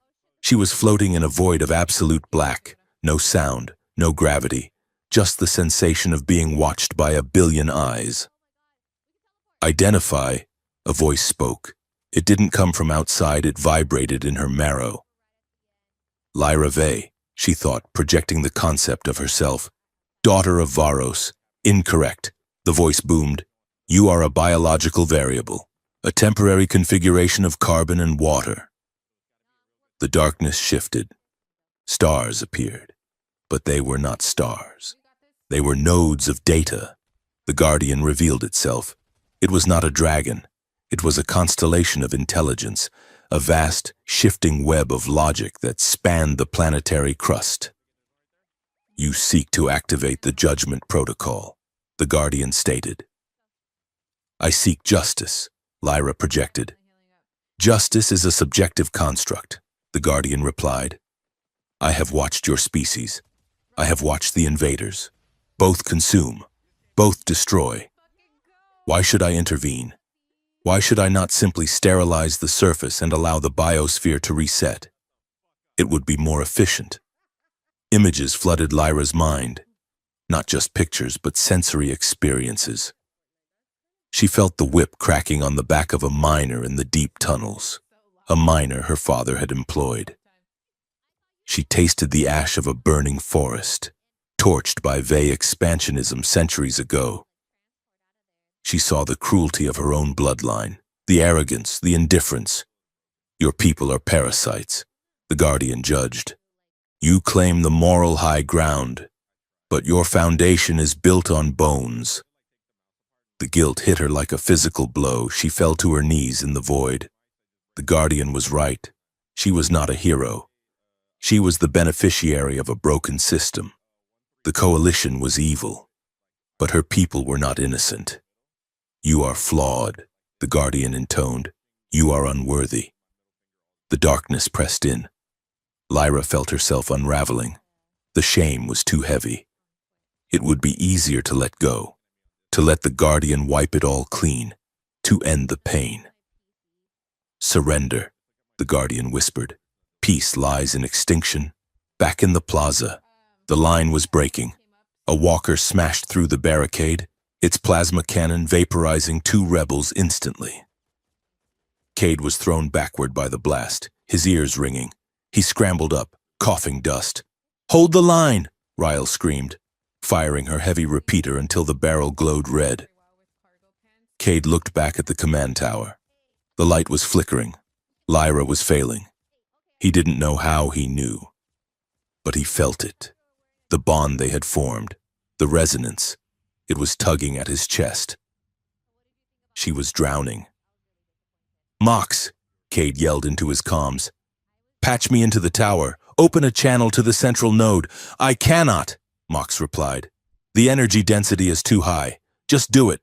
Signal boost through the biolink." Mox squealed a binary protest, but a second later, a static-filled channel opened in Cade's ear. "Lyra!" Cade shouted. "Lyra! Listen to me!" "In the void." The voice was faint, like a radio signal from another galaxy. "Lyra!" She looked up. The darkness was swirling around her. "You don't have to be perfect." Cade's voice cut through the judgment. "You are not your father. You are not your bloodline." "Silence the anomaly," the Guardian commanded. The pressure increased. "Lyra, listen to me." Cade's voice was desperate, raw. "I saw you jump off a skyscraper to save a stranger. I saw you bleed for people who hate you. You are not a symbol. You are just a woman who gives a damn. That is enough. You don't need to be a saint to save the world. You just need to be brave." Lyra gasped. The image of Cade appeared in her mind, bloody, dirty, terrified, and standing his ground. He accepted her. Not the queen, not the myth, just the flawed, broken mess of her. She stood up in the void. She pushed back against the darkness. "No," she said. The Guardian paused. "You defy the logic of history." "I defy the logic of despair," Lyra said, her voice growing stronger. "We are flawed. Yes. We have been cruel. Yes. But we can change. I changed." She projected the memory of the night in the crystal cave, the trust, the choice, the refusal to let fear win. "Compassion is inefficient," the Guardian stated. "Compassion is evolution," Lyra countered. "It is the only thing that breaks the cycle." She reached out with her mind, grabbing the threads of the constellation. She didn't beg. She didn't command. She invited. "Look," she said, "look at him. Look at us, we are trying. Give us the chance to be better." The Guardian hesitated. The stars stopped spinning. Query: "Is this hope?" Response: "It is a variable I had not calculated." Decision: judgment pending. Witness mode engaged. The void shattered. In the plaza, the ground heaved. Cade was knocked off his feet as the entire city of Auranth groaned. The obsidian towers erupted with blinding white light. The sky tore open. It wasn't a weapon. It was a shifting of the fundamental constants of the planet. Gravity tides rippled outward from the city. The coalition walkers stopped moving. They didn't explode. They simply floated. The gravity beneath them reversed, lifting the 100-ton war machines into the air like dandelion seeds. The dropships in the sky slammed into invisible walls of force, their engines stalling as the electromagnetic field of the planet was rewritten. Lyra walked out of the command tower. She was radiant, her eyes burning with the power of a star. She walked through the chaotic battlefield, the lasers and plasma bolts curving away from her, repelled by the sheer density of her presence. She looked up at the sky, at the descending fleet. She raised her hand. Across the planet, the crust cracked open.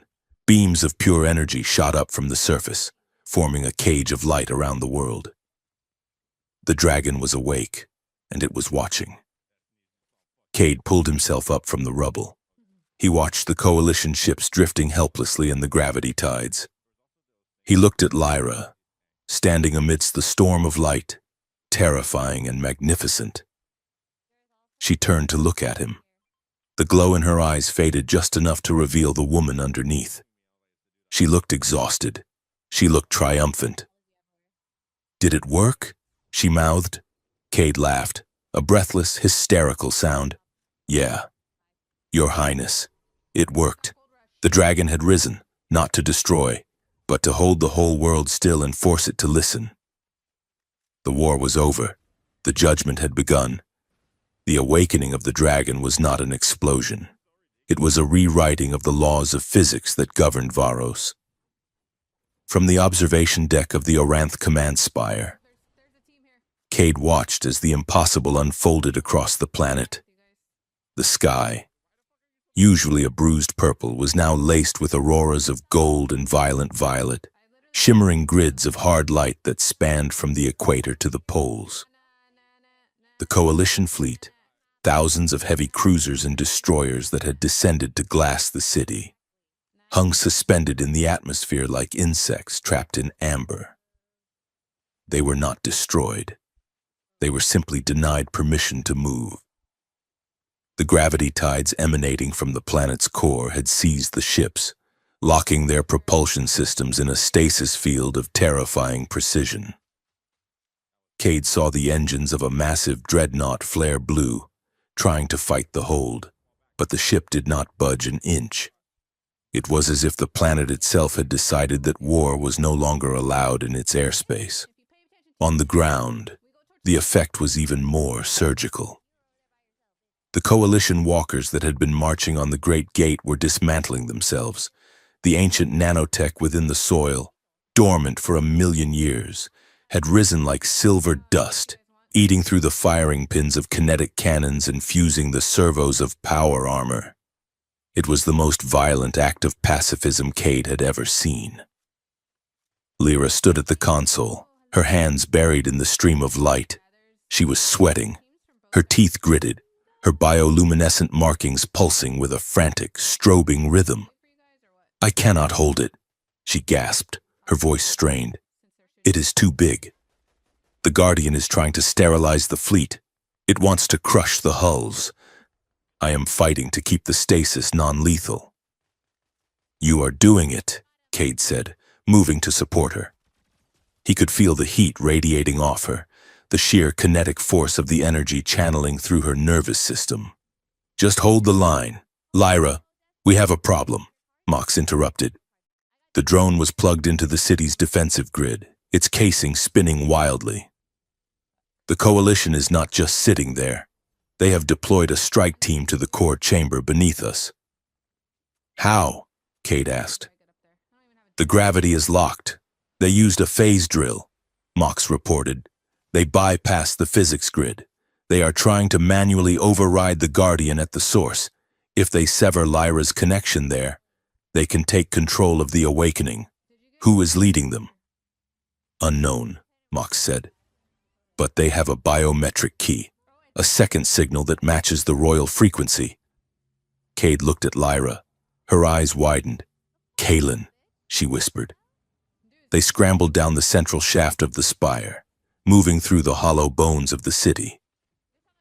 The architecture here was dizzying. Spiral staircases made of floating obsidian shards, hallways that turned upside down as gravity shifted to accommodate the Guardian's thoughts. The core chamber was a cathedral of living circuitry. It was a vast, spherical hollow located 2 miles beneath the city, lined with millions of dormant Guardian nodes that twinkled like a captive galaxy. In the center of the room, suspended over a pit of churning white energy, was the interface throne, a seat of jagged crystal where the precursors had once communed with their creation. Coalition elites were already there. They had set up a perimeter around the throne, their phase shielding protecting them from the Guardian's ambient pressure. In the center, hooked up to a portable field generator, was Prince Kaelin. He looked terrible. His skin was gray, his eyes vacant, and wires were drilled directly into the bioports on his neck. A Coalition scientist, a thin human woman with cold eyes, was manipulating a console, forcing the prince's neural pattern to scream into the machine. "Target identified," the scientist said calmly. "Eliminate them." The elites turned, raising weapons that had been modified to work within the dampening field. Cade didn't hesitate. He shoved Lyra behind a pillar of crystal just as the air filled with sonic rounds. "Mox, jam their comms!" Cade yelled, popping out to fire 3 precise shots from his kinetic rifle. "I am trying," Mox shrieked, dodging a blast that singed its plating. "But the ambient energy is frying my logic circuits. I am currently 50% static and 50% panic." Cade moved with the desperate fluidity of a man who knew this was the end of the line.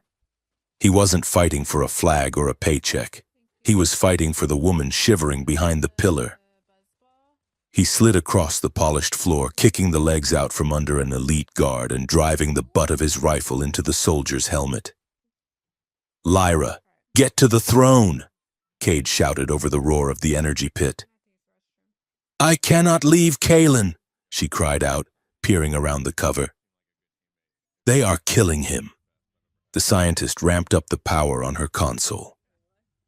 Kaelin arched his back, a silent scream tearing from his throat. The core chamber shuddered. The golden light of the Guardian began to bleed red. "They are overriding the protocol," Mox warned. "They are using his pain to trigger a defensive purge."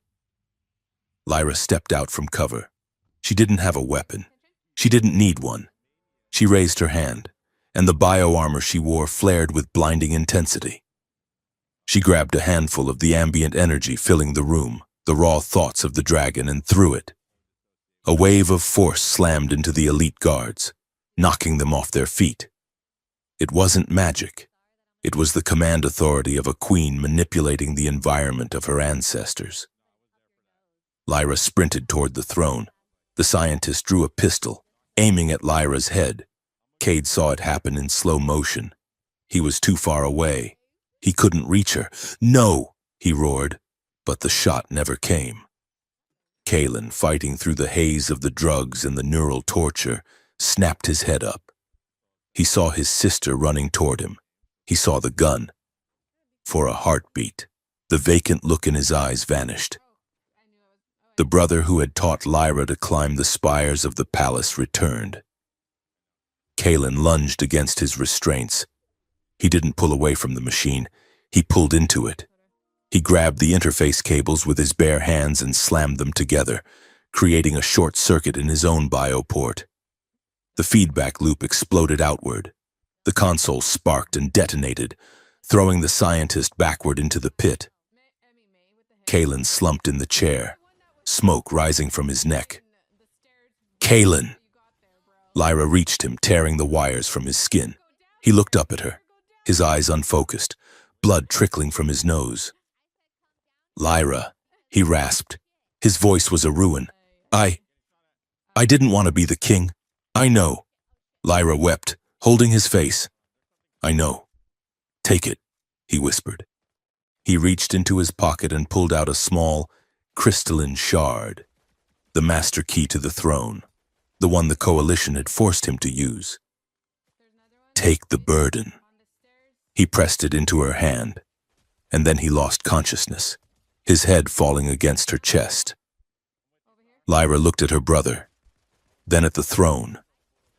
The room was shaking violently. The red light of the purge was gaining strength.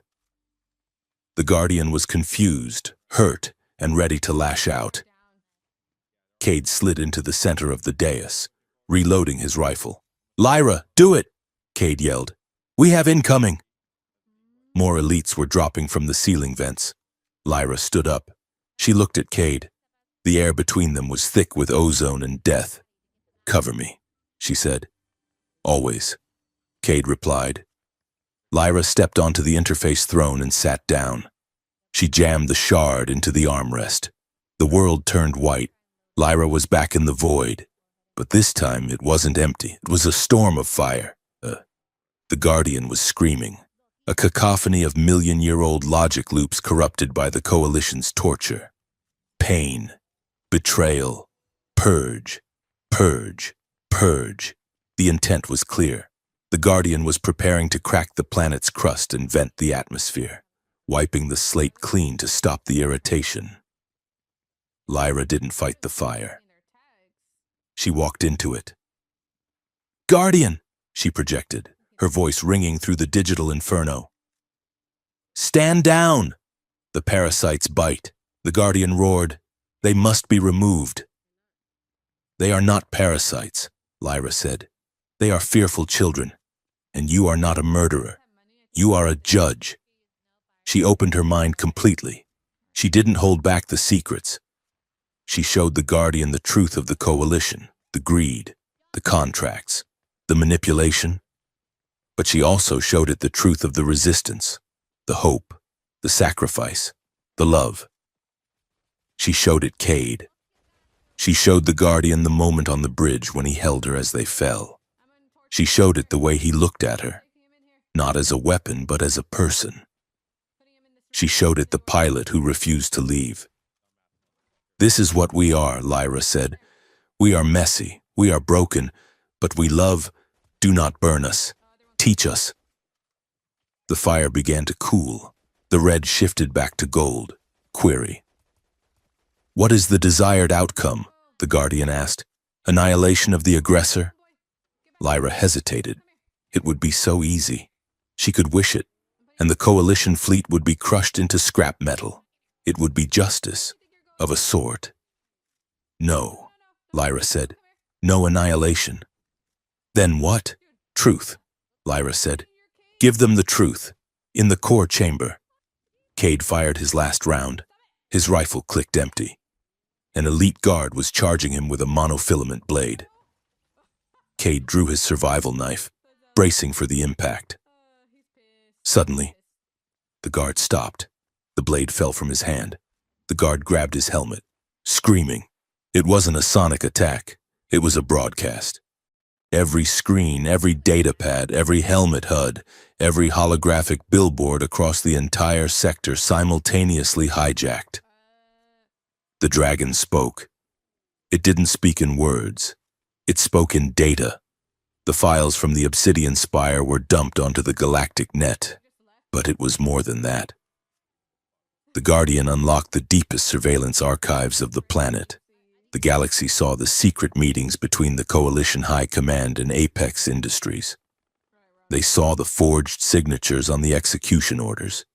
They saw the geological surveys proving the strip mining operations were illegal under galactic law. They saw the video of the Coalition scientists torturing Prince Kalen. And then, they saw the live feed from the core chamber.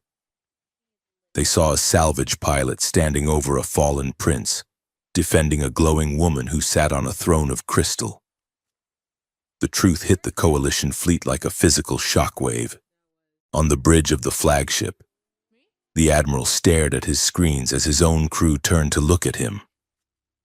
The orders he had given, orders he claimed were for peacekeeping, were revealed as corporate contract killings. Mutinies ignited in real time.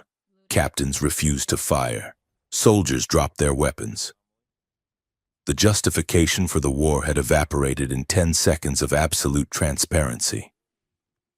In the core chamber, the elite guard fell to his knees, ripping his helmet off. He looked at Cade, his eyes wide with horror at what he had just seen streamed into his brain. "It's over," Cade said, lowering his knife. The guard didn't fight. He just sat there, broken by the truth. Lyra gasped, the light fading from her eyes as she slumped forward in the throne. Cade was there before she hit the floor. "I got you," he whispered. "I got you." Lyra looked up at him, her skin pale, the markings dimming to a soft, steady pulse. "Did they see?" she asked weakly. "Everyone saw," Cade said, brushing the hair from her face. "The whole damn galaxy saw." The aftermath was not a parade. It was a mess. The weeks following the awakening were a chaos of politics, tribunals, and shouting matches. The Coalition withdrew from Varos, their fleet escorted out of the system by the Guardian's automated drones. The Apex Industries stock market crashed so hard it destabilized 3 sector economies. On Varos, the celebration was mixed with rage. The rebels, led by Real, wanted executions. They wanted the collaborators lined up and shot. Lyra refused. She set up a provisional government in the ruins of the capital. She spent 18 hours a day in meetings, mediating between the rebel factions and the terrified loyalists who had supported the occupation. She was exhausted, pale, and utterly relentless. Cade stayed out of the way. He fixed the iron mule. He helped clear rubble.